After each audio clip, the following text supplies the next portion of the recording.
Hello guys, this is how to connect your PS5 controller to your phone, whether it's an iPhone or Android phone, so that you can play games on any phone you have using your PS5 DualSense controller.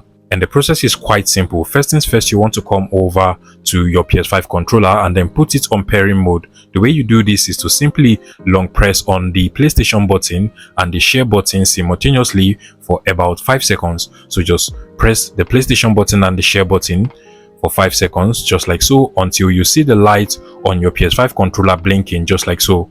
Once it starts to blink, you want to come over to your phone. Again, whether it's an iPhone or Android phone, locate the Bluetooth settings of your phone. Usually you just have to swipe down, just like so, long press on the Bluetooth icon, and you see my phone's Bluetooth is already turned on. You can go ahead and turn on yours if it is not turned on, and you should be able to find your PS5 DualSense controller over here. All you just have to do now is to go ahead and select it, give it some few seconds.